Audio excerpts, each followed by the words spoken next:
มื้อนี้ก็สิมาเฮ็ดอาหารการกินคือเก่าเนี่ยสิตำมะเขือเฮ็ดของกินแบบง่ายๆเนาะอยู่ผู้เดียวเฮ็ดได้ก็ได้อาหารการกิน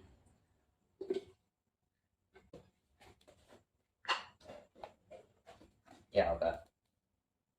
เอามาพริกป่นเอาใส่บ่ได้ต้มปกติ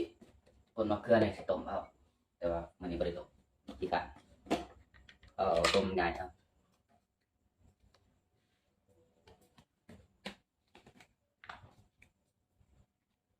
กินแบบง่ายๆ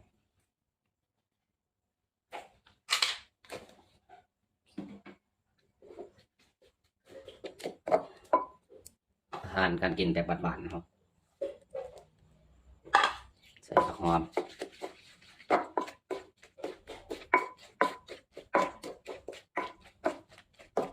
ปกติเนี่ยสิเอาเห็ดเผือกอะไรมาใส่แต่ว่ามื้อนี้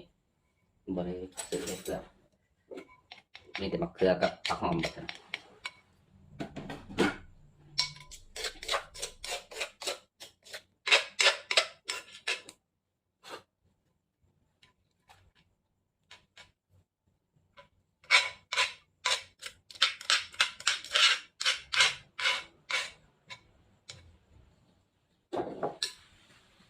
เนี่ยเสร็จแล้วไปที่เรียบร้อย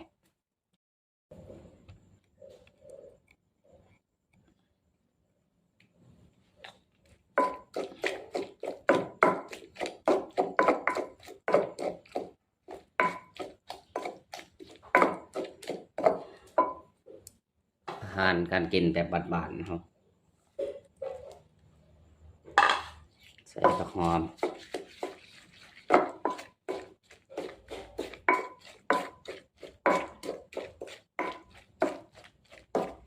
ปกตินี่สิเอาเห็ดเผือกอะไรมาใส่แต่ว่ามื้อนี้บ่ได้ซื้อเห็ดเผือกมีแต่มะเขือกับผักหอมแบบนั้น